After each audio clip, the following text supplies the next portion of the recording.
Good evening and thank you for joining us on the news on NTA International.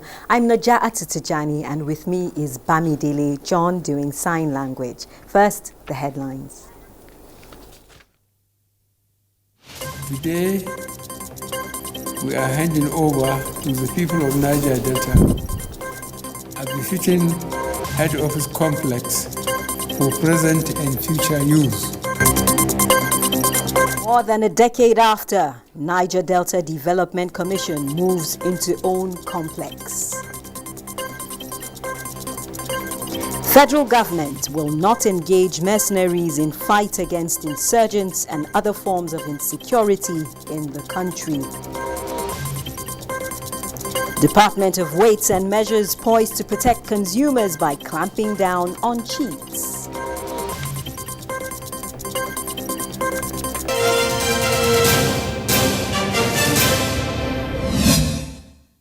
Now the news in detail. The office complex of the Niger Delta Development Commission, completed at 16 billion naira, has been formally inaugurated. President Muhammadu Buhari, who performed the ceremony virtually, described it as an important milestone in his administration's efforts at repositioning the Commission for Sustainable Development of the Niger Delta region. State House correspondent Adamu Sambo reports. Occupying a total land area of 39,116 square meters, the new magnificent disabled-friendly head office complex of the NDDC consists of a 13-floor twin-tower main building as well as a 4-story ancillary building which will be home to commercial properties like banks, hospitals, restaurants, and various conference halls. Before the completion of the project, which started in 1996, NDDC has been spending 200 million naira annually on rent. I commend the management and staff of NDDC who staying the course and keying into the reform agenda of our administration. Today, we are handing over to the people of Niger Delta a befitting head office complex for present and future use. Consequently, huge yearly rentals will now be saved and deployed to other areas of needs in the region. I am particularly pleased to note the cordial relationship between the NDDC and the National Assembly and hope that this relationship will be strengthened further for the benefit of the people of the Niger Delta region.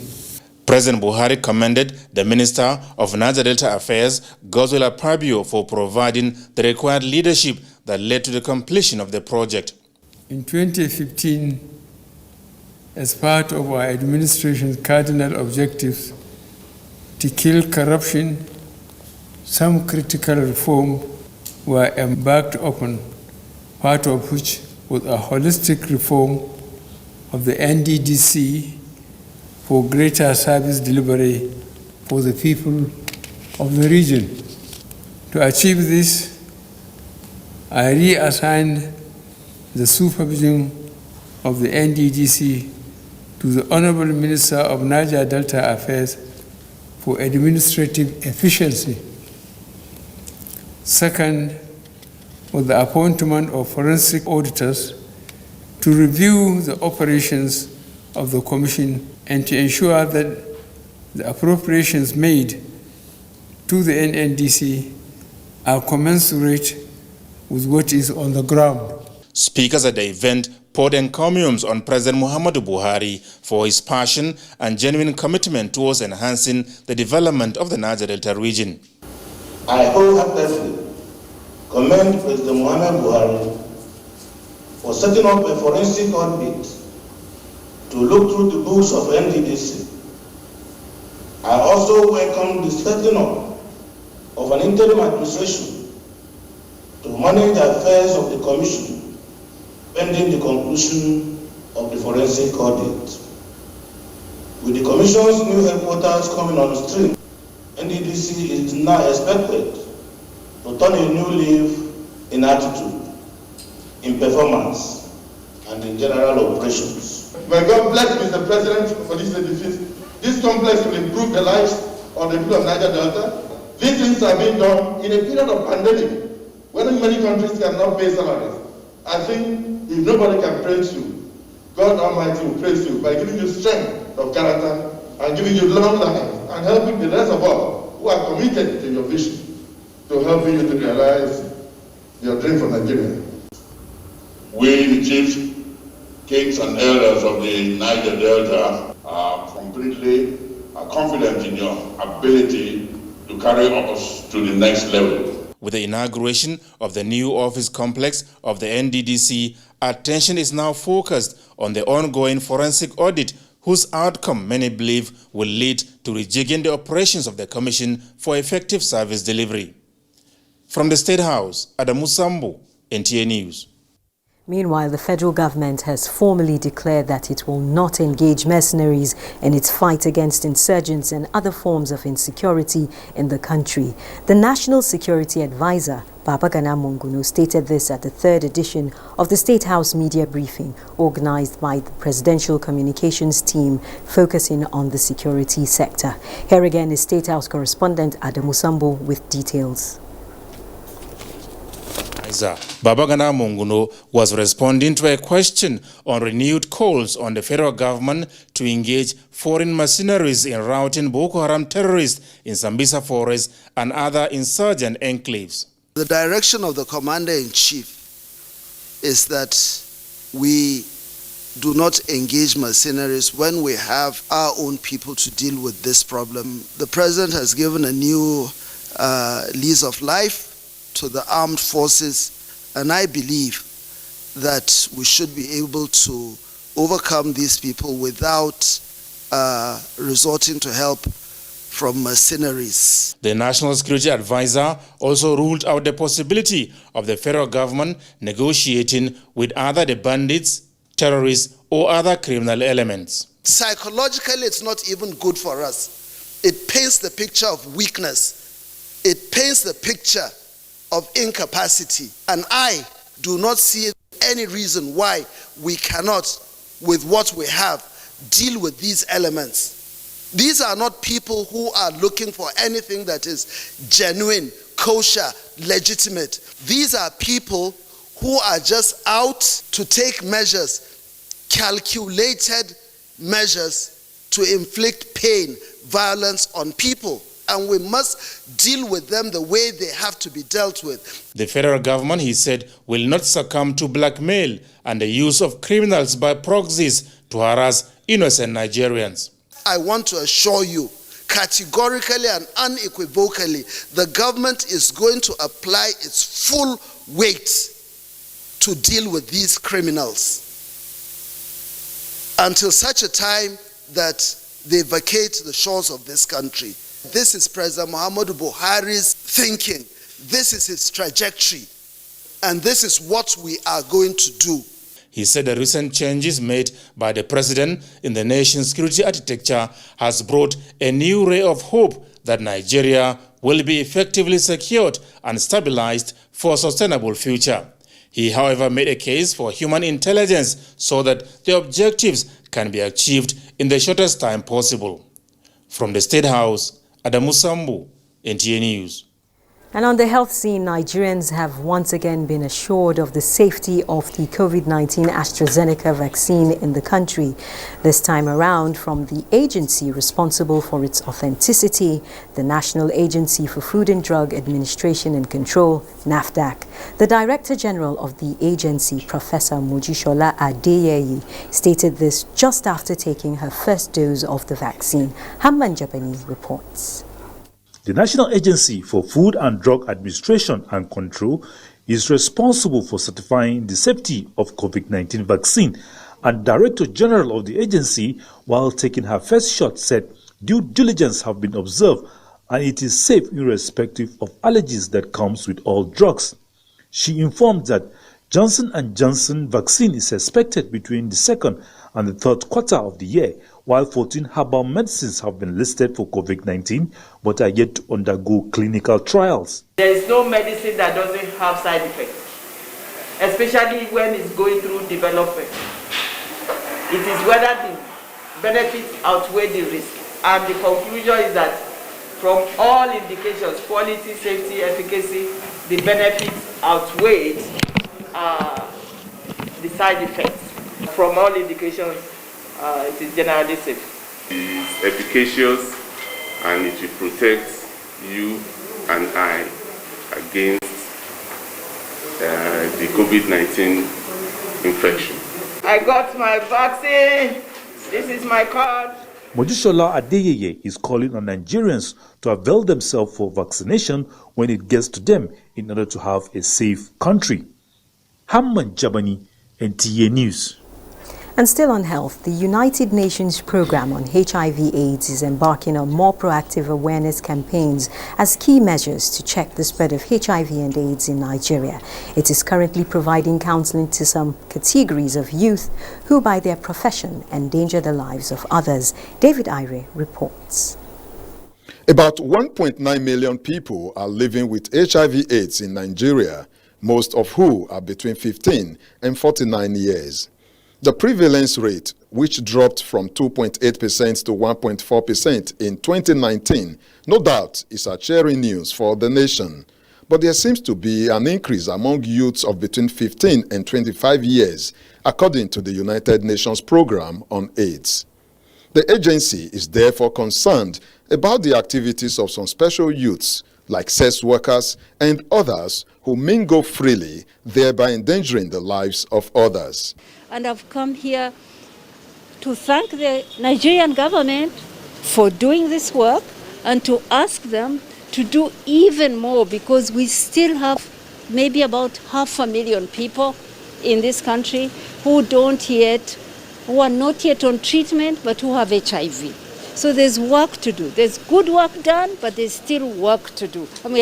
The Institute of Human Virology and other community service providers now give counseling services to these classes of people, especially on key areas like human rights and cultural demands. Ultimately, what we wanted to see is viral suppression, where they can live a normal life, where they can morbidity, mortality can be reduced in these patients for them to live a healthy life. Has come to see what we do and how we deliver our services to young persons, adolescents, and also the youth that are unable to access services in any other place. HIV/AIDS and tuberculosis prevention services, post-gender-based violence care, and the linkage to HIV treatment are also being provided by the centers. In Abuja, David Ire, NTA News. And on the global scene, several European countries suspend use of AstraZeneca COVID-19 vaccine over blood clot fears. And China approves resolution to overhaul Hong Kong's electoral system. Joyce Ometu has details of these and more on Global Update. 1 year ago, the World Health Organization officially declared COVID-19 a pandemic. Since then, there have been records of more than 118 million cases and 2.6 million deaths globally.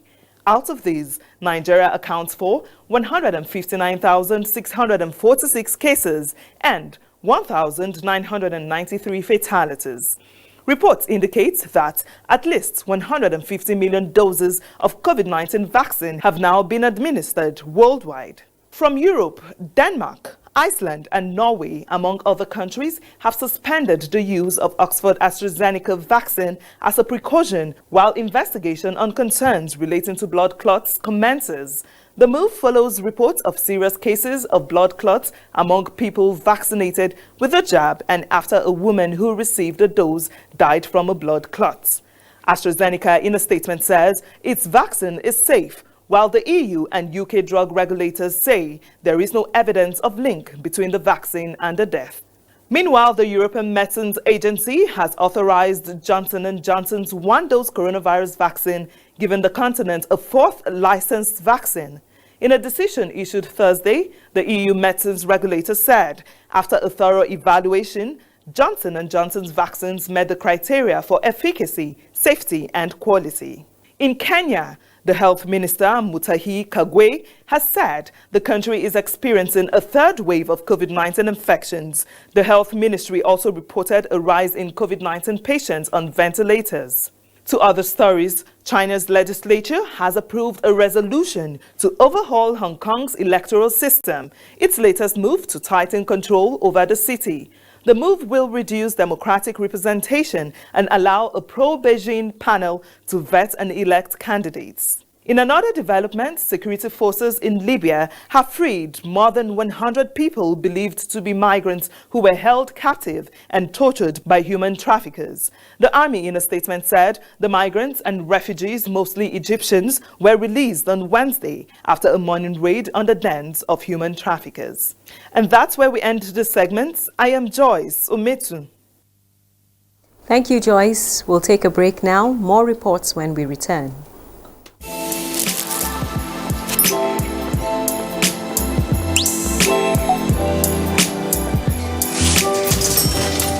Hey beautiful, your eyes, your smile are all begging me to take you home tonight. Now reading page 3. Experience unlimited superfast internet access from Entel 4G. Entel. Live more. Thanks for staying with NTA International. Now, avoid unnecessary use of over-the-counter painkillers. Limit your salt intake and ensure adequate fiber intake, as well as water-rich foods to avoid any form of harm to the kidneys. These are some of the lifestyle changes suggested by kidney disease caregivers as the world marks the 2021 World Kidney Day. Adebola Brooksland Sunday reports. Being diagnosed with kidney disease, observers say, can be a huge challenge and trauma for both the patient and those people around them. Colonel Alu Dan Omar Tadi has been diagnosed with end-stage renal disease. He told me that the disease is impacting severely on his life by reducing his ability to be fully active every day. Frankly, I used to drink beer. Unfortunately, it was not discovered on time until my kidneys failed completely. They both failed before the doctors realized I had kidney problems. This year, the World Kidney Day Steering Committee declared 2021 the year of living well with kidney disease, in order to increase education and awareness about effective symptom management and patient empowerment, with the ultimate goal of encouraging life participation. As we're aging, there are things that we need to cut off from, the kind of sugars we take, and also imbibing an active life. Hypertension and diabetes, some say, are the drivers of the chronic kidney disease. In fact, some studies have shown as much as close to 20% of adult population can be seen to have chronic kidney disease. Parents should always watch what their children consume, as the disease is no longer restricted to adults only. We don't know what they are mixing with the colored drinks, colored water, and the children take it. I have 10 years old, I have 15, I have 28.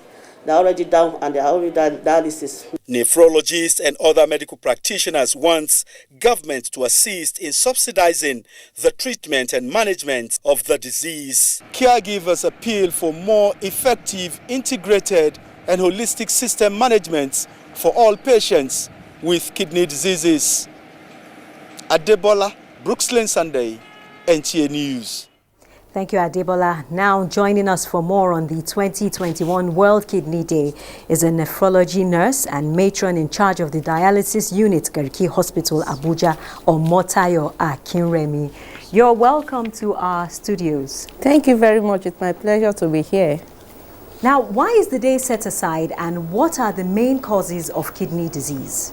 Well, the World Kidney Day, a day is set aside for World Kidney Day for people to know more and to be reminded more of the importance and the functions of the precious organs, kidneys. So people need to be reminded of the functions of the kidneys and how they can actually care for the kidneys not to be failed, because the cost of the treatment of kidney failure is expensive. It actually incurs high financial burden on the patient, on the society, and also the government if kidneys is diseased. Now, what role can early detection play in the management of chronic kidney diseases? Thank you very much. Early detection plays a very huge role. Early detection plays a very huge role in the prevention of kidney failure, because we have about 5 stages of kidney disease, and if this kidney disease earlier detected enough at maybe stage 2 or stage 3, the role of diet or medications can play a very huge role from progression into kidney failure, because a kidney failure stage 5 definitely will require renal replacement therapy, which is highly expensive. And those renal replacement therapy are peritoneal dialysis, hemodialysis, and kidney transplantation. All these 3 renal forms of renal replacement therapy are so expensive, and so that is why it's actually important for people, if they are diagnosed earlier enough and they promptly treated it, it can actually save their lives. All right, earlier on you talked about funding. Now, for those living with the disease, how easy is it to manage, especially in terms of funding? And are they getting the kind of support they require from non-governmental organizations and others? Well, presently as it is, there is no support so far for people that are going through this disease. Some people, you see them, they resort on social media, raising funds, but sometimes the funds doesn't come by until maybe some of them pass out or died. So it's actually important we are soliciting for non-governmental organizations and even the government to rise up and subsidize the treatment for these patients so that they can always live a near normal life. They should know that if being diagnosed with kidney disease shouldn't be the end of the life once there is treatment for the disease. So I want to thank you very much for joining us on this segment today and for giving us more insights. Okay, thank you so much. And that was the matron in charge of the dialysis unit at Garki Hospital, Omotayo Akinremi. And to legal matters now. Justice Ian Epu of the Federal High Court, Abuja, has extended the restraining order issued to the Ondo State government from probing or removing the Chief Judge of the state, Justice Oluwatoyin Akeredolu, by 14 days. Austin Anyebe reports that this follows the non-appearance in court of 4 out of the 6 defendants. The Chief Judge of Ondo State, Oluwatoyin Akeredolu, had approached the Federal High Court seeking to stop the Governor of Ondo State, Oluwarotimi Akeredolu, the Attorney General of the state and State House of Assembly, from probing her based on allegations made against her and the state judiciary by one Olupelumi Fagboegun, who had been detained for the past 3 years. She equally sought an order to stop the Attorney General of the Federation, National Judicial Council, and Inspector General of Police from acting on any report submitted to them by Ondo State government pending the determination of the substantive suit. Justice Eku had granted the ex parte order on 25th of February with the expectation of hearing the motion on the 11th of March. However, the motion could not be heard because only one defendant entered appearance by filing a counter affidavit. The absence of the defendants informed the decision of Justice Eku to extend the restraining order and adjourn the matter to the 22nd of March to enable the defendants appear in court. I've been serving them hearing notice consistently, and today they are again not in court, and the court has made an order extending the lifespan of that ex parte order by another 14 days. Governor Akeredolu was said to have ordered investigation into the allegation that the Chief Judge of Ondo State, Oluwatoyin Akeredolu, illegally detained a suspect, Olupelumi Fagboegun, for 3 years. In Abuja, Austin Anyebe, NTA News.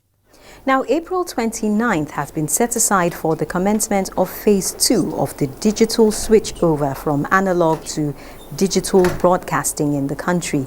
The Minister of Information and Culture, Lai Mohammed, announced the date at a media briefing in Abuja. Anthony Forson reports. The Information and Culture Minister, while announcing the new dates for the commencement of the rollout Phase 2, said 4 states, 3 of them densely populated. This is to accentuate our eagerness to take the DSO to as many Nigerians as possible, as well as to ensure its viability, as we have now decided that the process will be commercially driven.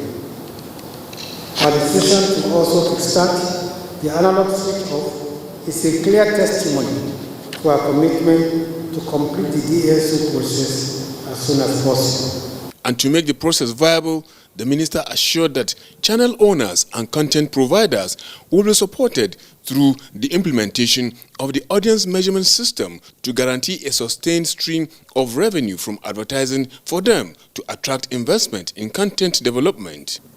In this regard, the Advertising Practitioners Council of Nigeria, APCON, has been directed to implement key policies to guarantee the advertising income of media houses by creating a healthy environment for the media outfits to operate.